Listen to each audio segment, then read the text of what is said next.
Hello everyone and welcome to our operating system practical series. In this lecture, we will try to understand some more aspects which we need to know before performing operating system practicals. This is a theoretical part which you might already know, but let us quickly revise some points which will help you in the future practicals.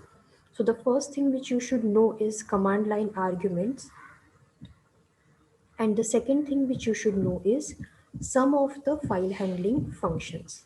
Now let us go through command line arguments.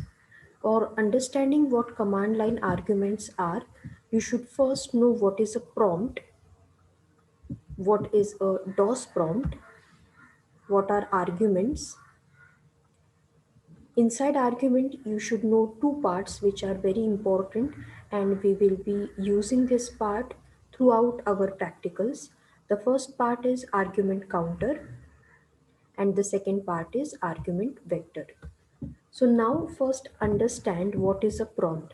When we are saying command line arguments, first you should understand what a prompt is all about. So if you observe, here you can see there is a path which is C drive, users, Dell, assignment 1. Usually, C drive, users and Dell is the by default location of this device where new programs or new directories get stored or get created. So here I have created one assignment one named directory. Inside that I have tried to create assignment 2 named directory. So the prompt, if you ask me about what exactly the prompt is, the angle bracket where the angle bracket gets ended is known as prompt. Now I'm working on DOS commands, so you can call this as DOS prompt. Say for example, you are doing SQL, structured query language practicals, or MySQL's practicals, then this prompt will be known as SQL prompt or MySQL prompt. Here I have executed the internal command of DOS, which is MD command, which is used to create a directory, and I have given one directory name. Further, I have executed the dir command, which is the directory command, which helps us to list all the directories created. So here I have tried to check that assignment to directory is created or not. So here you can see that assignment to directory is created. Further, I have executed the cd command, which is change directory command, which will help us to change our location from assignment 1 to assignment 2. Here you can see that the location is changed, and now my DOS prompt is prompting in the assignment to location. So this is the prompt. Now once that you have understood that what is a prompt, what is a DOS prompt, now let us go further and study what are command line arguments. For that you should know what is command line. If you see, whatever commands we are giving or whatever keywords we are typing or words we are typing, all those are in one line. So those are before the prompt, in front of the prompt, and all of them are in single line. So they are known as command line. So whatever we are executing in DOS or in SQL or in MySQL, all of them are command line. Now, what are arguments? If you see, whatever we are typing in front of the prompt are known as command line, and whatever keywords we are passing are known as, or whatever words we are passing are known as arguments. So these are the arguments. Now let us go further and study the two types of arguments, which is the argument counter and the argument vector. So first, let us go through what argument counter is. As the name is suggesting, it is a counter. It is going to store number of command line arguments passed by the user. As it is a counter, it has to count. So definitely it is going to be of integer type, and it is going to take program name as argument. and its declaration is int argc, which is argument counter. So as I mentioned, that whatever we are going to type in front of the prompt in command line are treated as arguments. So this is argument 1 and this is argument 2. So our code should understand that how many arguments are you exactly passing. For that we require argument counter. As discussed further in the previous video lecture, we are going to replace the internal commands by our program, and we will study the working of this internal command. So for this purpose, you need to write a code. While we write a code in C, we give a program name. So argument counter is also going to take your program's name as argument, and then it will start counting the argument whatever you type or give further. So these are the arguments, and argument counter is going to count them, store them in type of an integer, and its declaration is going to be int argc. Now let us check what are argument vectors. Argument vector is an array of character pointer. It is a character pointer. It is a pointer array which points to each argument passed by the user.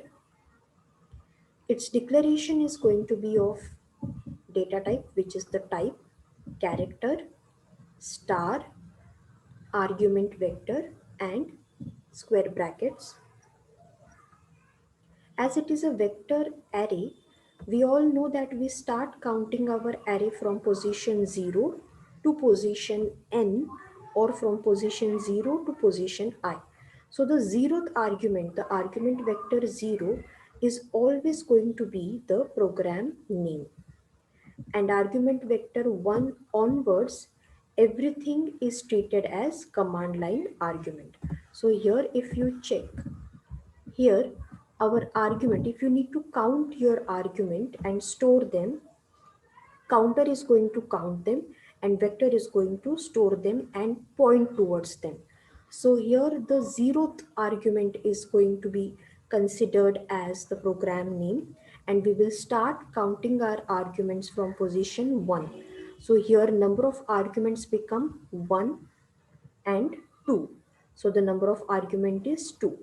Similarly, if you are executing dir command, the number of argument are going to be 1. Similarly, if you are going to execute and check the execution of cd command, the number of arguments are going to be 1 and 2.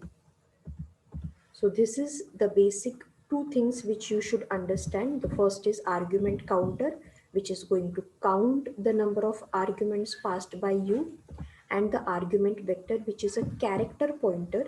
It is going to store and it is going to point towards your arguments. The next thing which you should know is some of the file handling operations and functions.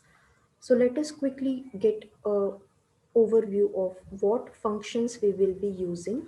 So the first function is fopen, which is a function, or you can say is an operation to open a file. The next is fclose, which is again a function or operation to close a file. fgetS, which is a function to read a file. fprintf, which is used to write inside a file. getW, which is a function used to read integer value from a file. putW, which is a function used to write integers to a file. And some of the modes, which are the read mode, which is denoted by R, small r, write mode denoted by small w, append, which is going to add data to the existing file and is denoted by A. So these are the three popular mode which we will be using for working with our file handling programs. The next very most important thing is a file pointer. We have gone through some 6 to 7 different functions, but For performing this function, you will require a pointer. Now, this pointer is not a regular pointer. When you're working with files, it is always considered and said as file pointer. So, for performing the operations on a file, a special pointer called file pointer is used. This pointer is of data type file. Its data type is going to be file. It is a new data type which is introduced later, which is file data type. The file pointer is a pointer which is used to handle and keep track on the files being accessed. It is stored inside the library file, standard input output file. As you can see, if you go through the mode, which is read mode, write mode, and append mode, these modes are used to either input something or take some output from our files. So for that purpose, we will require this file pointer. Its declaration is the data type, which is file star and your pointer name. Here I have taken FP as my pointer. So file star FP is its declaration, and if you want to use this pointer, you will have to use it in this manner. So I have made use of one function and one mode. Here FP is equal to F open. The F open which is used to open a file, F open into the bracket the file name with its extension. Here whatever file you have created, its name and whatever extension it is having, that will be passed. And in the last section we will be passing our mode. Right now I have opened file name.txt in write mode. This is all about file pointer, which is very easy. If you want to go through all the functions, you can read in detail later, but for our practicals, this is the information which is required. Thank you.